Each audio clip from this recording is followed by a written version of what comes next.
요즘 2월 들어서 읽고 있는 책이 정서적으로 건강한 영성이라는 책입니다. 한 7, 8년 전에 읽었었는데 최근에 한 자매님으로부터 또 책을 선물 받고 다시 한번 보고 있어요. 또 그때 예전에 읽었던 때랑 또 느낌이 다르고 지금 저에게 필요한 하나님의 말씀이 이 책을 통해서 또 주어지고 있습니다. 그 책을 읽으면서 거기에서 은혜 받았던 것들, 또 제가 나름 묵상했던 것들, 제 상황과 또 상황에 적용됐던 것들, 이런 것들을 오늘 설교로 준비를 해 보았습니다.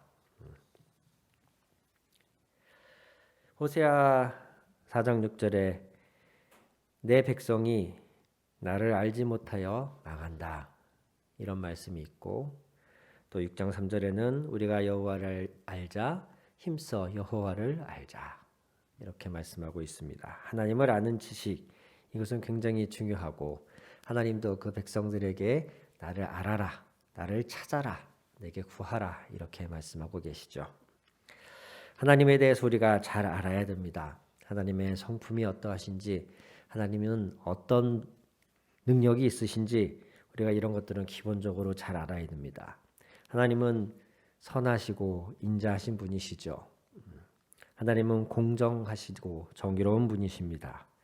그리고 하나님은 신실하신 분이며 오래 참으시고 또 우리를 너무 사랑하셔서 우리를 질투하기까지 하시는 분이십니다.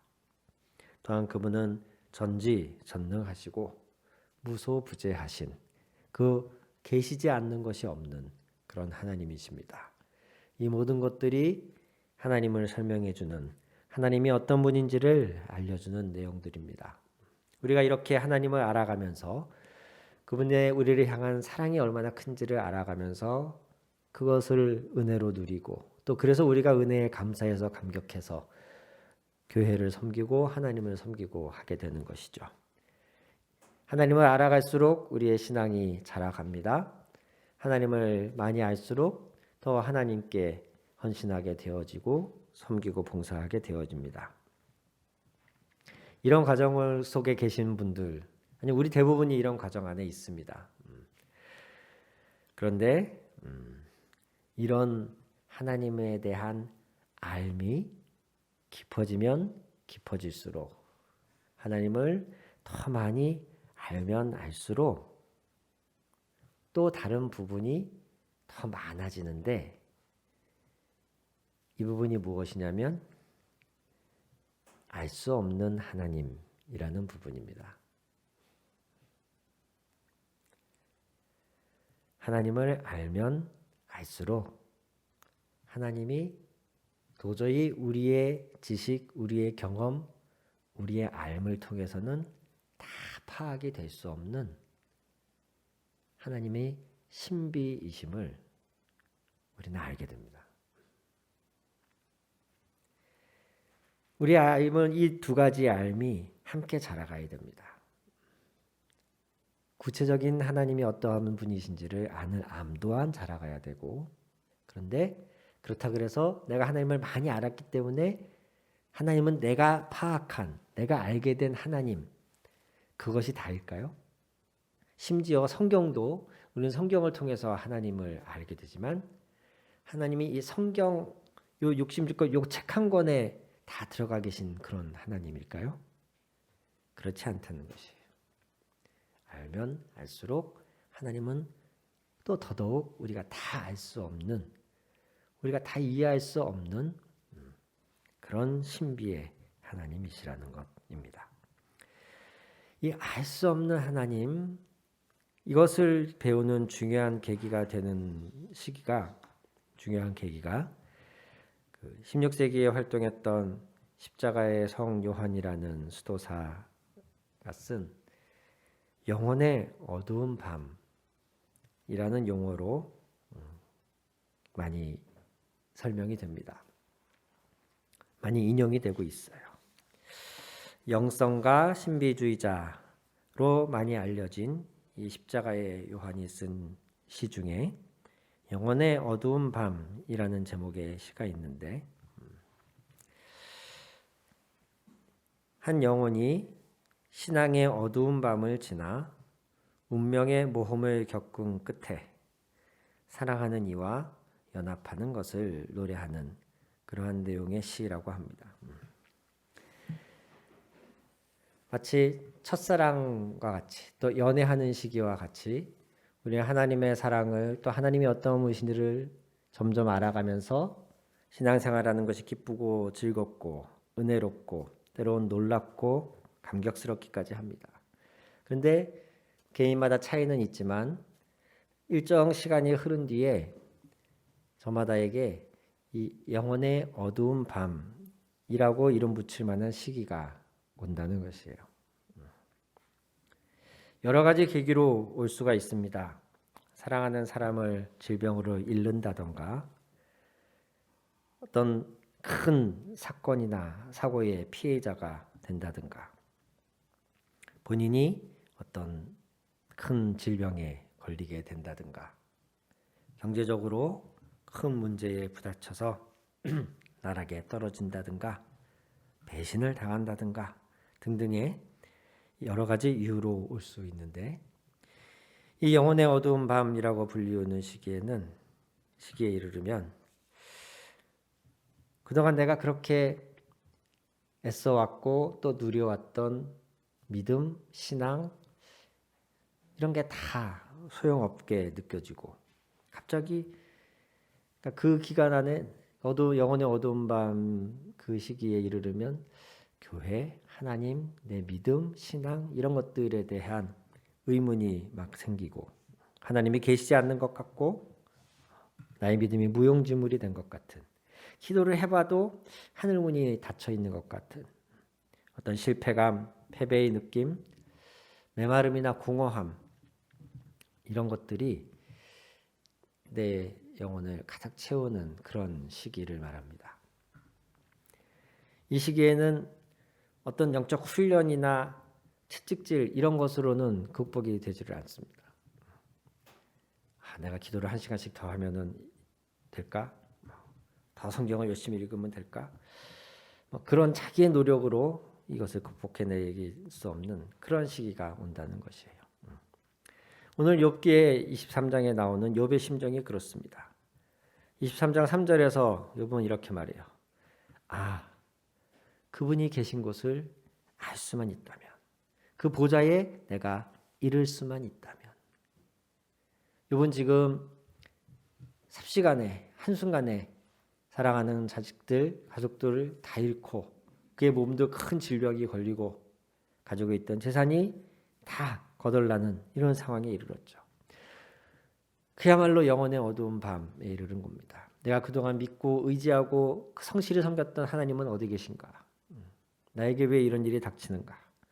그분은 하나님을 만나서 따지든 하소연하든 뭔가 하고 싶은데 심지어 하나님조차 만나지지 않는, 8절에는 이렇게까지 기록합니다.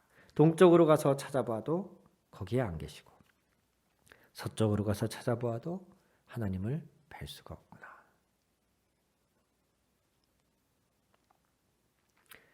모세에게는 아마도 이집트인을 죽이고 도망갔던 광야에서의 40년이 이런 영혼의 어두운 밤 시기였을 겁니다. 다윗에게는 왕으로 기름 부음 받았음에도 불구하고 사울이 기세등등하여 죽이려 하였기에 사울을 피해 도망다녔던 그 10년 넘는 세월이 아마 이런 영혼의 밤이었을 겁니다. 오늘날 우리에게도 저마다 이런 영혼의 밤이 있을 수 있고요. 놀랍게도 이러한 시기는 이상한 것이 아니라 잘못된 것이 아니라 그 영혼이 그리스도 안에서 성장해가는 정상적인 과정입니다. 우리는 이 어두운 영혼의 밤을 통해서 알 수 없는 하나님에 대해서 알게 되고 우리가 정말 하나님의 그 사랑과 연합하게 되어지는 그것을 하나님이 기대하고 계시기 때문입니다. 이러한 영혼의 어두운 밤을 통하여서 한 3가지 정도를 우리가 묵상하고 기도하고 배우게 됩니다.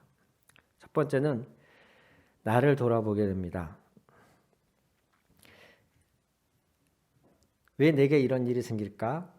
내가 그렇게 주님을 사랑하고 믿고 주님을 섬긴다고 교회에서 봉사한다고 여태까지 열심히 성실하게 해왔는데 왜 나를 이런 상황에 하나님이 처하게 하시는 것일까? 우리가 이런 영혼의 어두운 밤 속에서 첫 번째로는 하나님이 우리 자신을 돌아보게 하십니다. 이런 비유를 한번 생각해 봤는데요. 어떤 한 부자가 믿음 좋고 성품 좋은 한 부부가 고아원에서 한 아이를 입양을 해왔다고 생각해 보세요. 그 아이가 고맙겠죠. 감사하겠죠. 감격스럽겠죠. 그래서 자기를 구원해준 그 부부가 너무 고맙고 감사해서 내가 이 은혜를 어떻게 한번 갚아볼까 날마다 고민을 합니다. 그러면서 아침에 일찍 일어나서 집을 청소를 하기 시작해요. 시키지도 않았는데 청소를 열심히 하든가 싶더니 자기 딴에는 뭔가 해보겠다고 이 부부가 먹을 수 있도록 아침 식사를 준비를 하기 시작을 하고 설거지를 하는가 하면 집에 있는 다른 형제 자매들을 위해서도 무언가 섬길 것은 없는가 돌아다니고 찾아다니기 시작을 합니다. 처음에 기쁜 마음으로 시작을 했겠죠.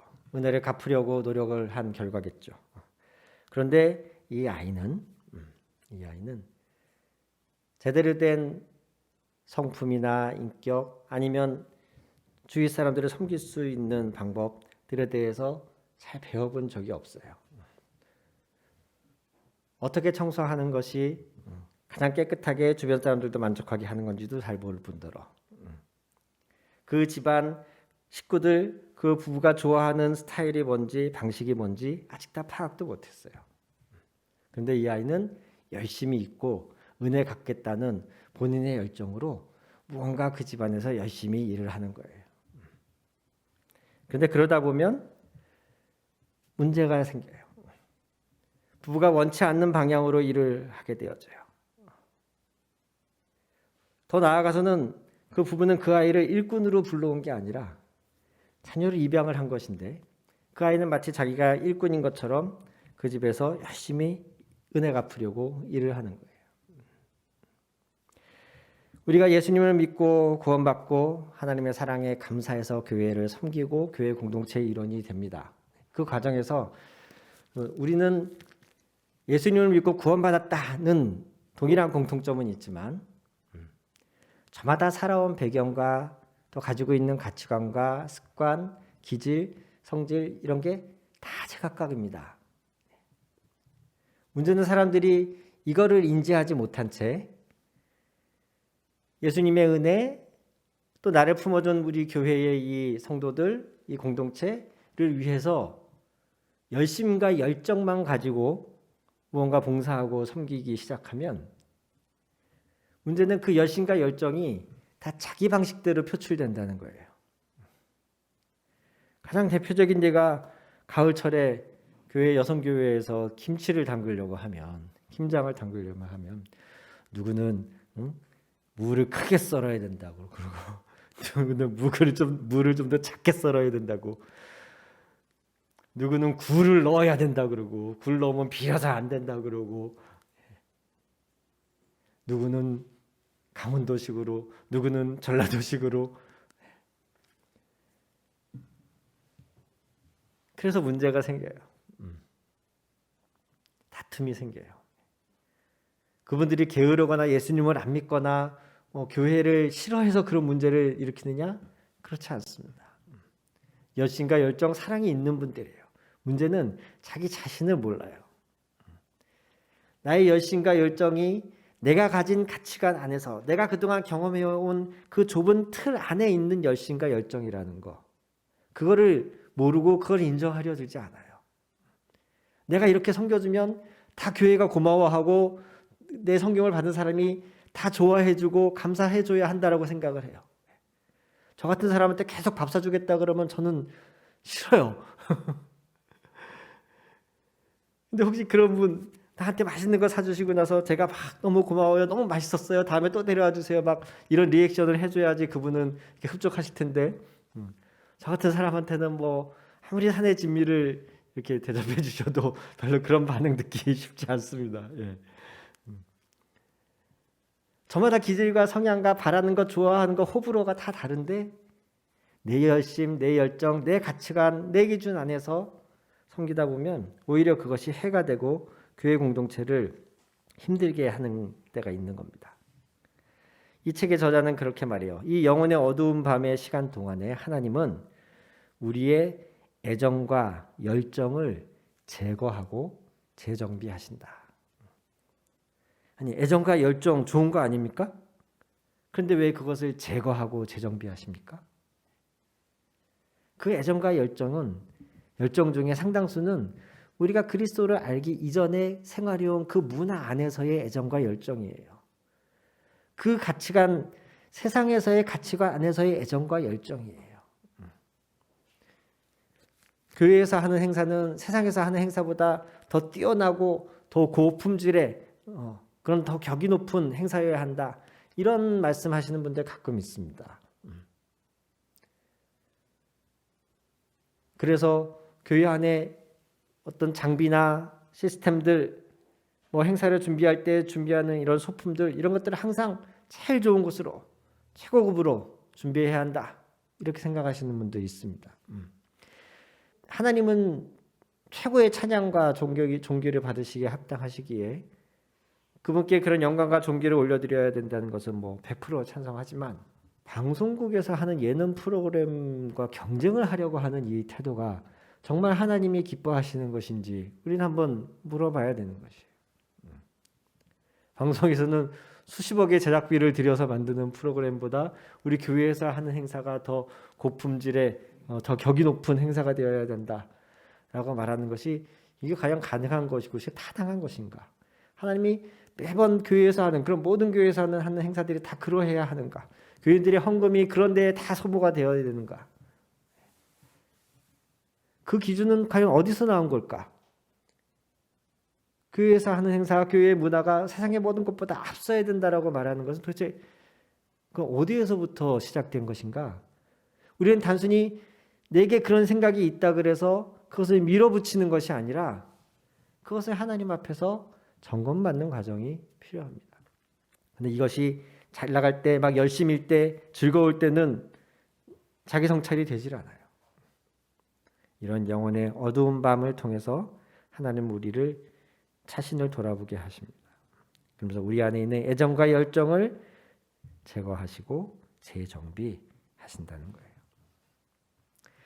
두 번째는 이 과정을 통해서 우리는 하나님을 정말 하나님으로 인정하게 됩니다.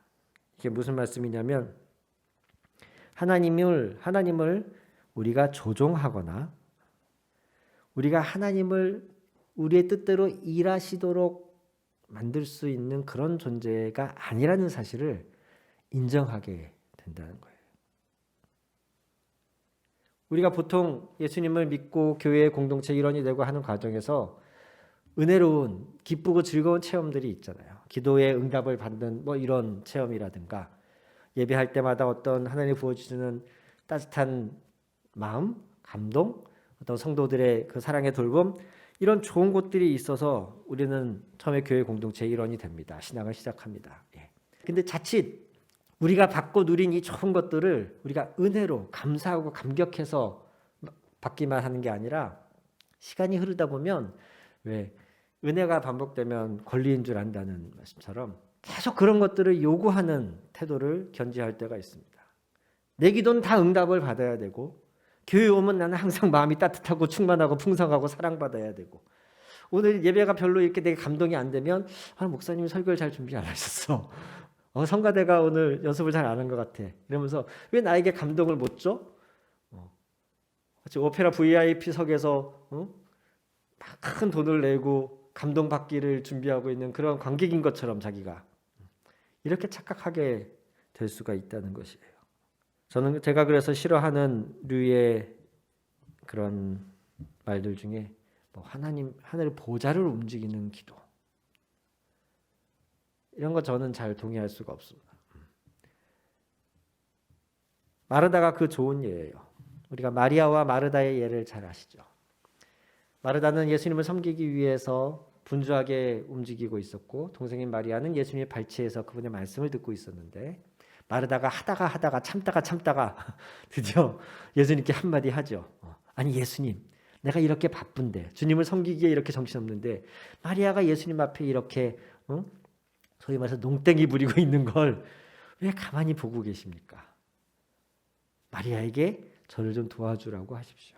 마르다가 불필요하게 예수님이 원치 않는 방식으로 예수님을 섬기려고 하는 것도 문제였지만, 자신의 그러한 욕구, 내가 이렇게 주님을 섬기는 것에 주님이 동의하시고, 마리아 자기 동생을 자기에게를 도와주라고 주님이 압력을 넣으라는, 이런 식으로 주님을 조종하고 주님을 자기 뜻대로 움직이게 하려 했다는 것. 이 사실에도 주목을 해야 됩니다. 교회를 위해서, 공동체를 위해서 열심히 섬기고 봉사하는 분들 중에는 간혹 이런 식으로 내가 하는 것 위에 기름 부어 주십시오. 나 이런 것 할 테니까 이것이 교회에서 크게 역사하게 하시고, 이렇게 해서 교회가 크게 성장하게 해주십시오. 이런 식으로 자신의 계획, 자신의 섬김과 봉사, 이런 것을 하나님이 반드시 들었어야 하고 거기에 반드시 역사해야 한다는 식으로 하나님을 조종하고 움직이려 하는 태도가 우리 안에 생기기 쉽다는 것이에요. 어거스틴은 이런 말을 했습니다. 이해할 수 있다면 그 하나님은 하나님이 아니다.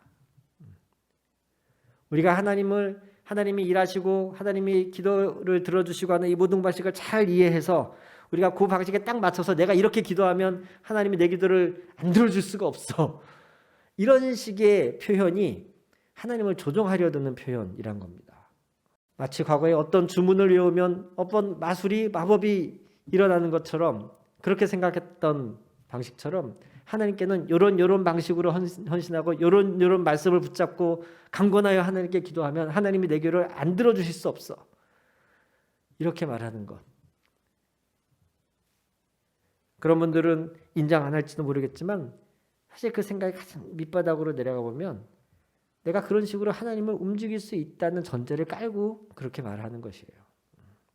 근데 과연 하나님이 그런 분이시겠습니까? 아니요, 그렇지 않습니다. 우리가 그렇게 착각하고 오해할까봐, 오해하기 때문에 하나님은 종종 우리에게 영혼의 어두운 밤을 주시는 겁니다. 하나님이 내가 조종하거나 이해할 수 있는 분이 아니라는 것, 그분의 존재의 차원이 나와는 너무나 다르다는 것, 그냥 하나님은 하나님으로서 인정할 수밖에 없다는 것, 그분이 행하시는 거에 내가 참견할 수 없다는 것, 토달 수 없다는 것. 그래서 욥을 향하여서 엘리후라는 사람이 이런 말을 하였습니다. 욥 36장 26절에 보면 그렇습니다. 하나님은 위대하셔서 우리의 지식으로는 그분을 알 수 없고 그분의 횟수가 얼마인지 감히 헤아려 알 길이 없습니다. 36절 23절에선 하나님께 이래라 저래라 할 사람도 없고 주님께서 옳지 못한 일을 하셨습니다 하고 하나님을 꾸짖을 사람도 없습니다. 하나님은 우리로부터 그런 취급을 당하실 만한 분이 아닙니다. 때로는 하나님이 침묵하실 때에, 하나님이 나를 버리시거나 무관심하신 것 같이 느껴질 때에, 영혼의 어두운 밤에 처할 때에 우리는 돌아봅시다. 내가 혹시 하나님을 내 뜻대로, 내 취향대로, 내가 원하는 방향으로 조정하려고 한 건 아니었는지. 침묵하시는 하나님조차 하나님이심을 우리는 인정하는 법을 배워야 한다는 것이에요. 그럼으로써 우리가 세 번째, 신뢰하고 기다리는 법을 배우게 됩니다. 마치 요셉이 그랬던 것처럼 요셉은 형들의 배신을 통해서 죽을 위기에 빠졌다가 이집트로 팔려가고 종으로 생활하다가 거기서도 누명을 쓰고 감옥에 갇히는 이런 고초를 겪었지만 그는 그 과정에서 그저 인내하며 기다립니다. 하나님을 떠나지 않고. 요셉이 이 모든 과정을 하나님이 나를 왜 이렇게 종이 되게 하셨고 왜 감옥에 갇히게 하셨고 이거를 매 순간마다 잘 이해해서 하나님이 나에게 이런 과정을 주신 건 이런 목적이 있기 때문인 거야. 이걸 통해서 이런 결과를 이루려고 하시는 거야. 이런 식으로 매 순간 하나님의 뜻이 이해가 됐기 때문에 그 순간을 견딘 게 아니에요. 하나님은 이해할 수 없는 하나님인 것이에요. 다만 그분의 신실하심, 사랑하고 인자하시고 노하기를 더디하시고 약속을 지키시는 하나님이신 것을 믿고 기다렸던 거죠. 이 영혼의 어두움의 밤은 그래서 우리에게 파수꾼이 아침을 기다리듯이 주님을 기다리는 법을 가르쳐 줍니다.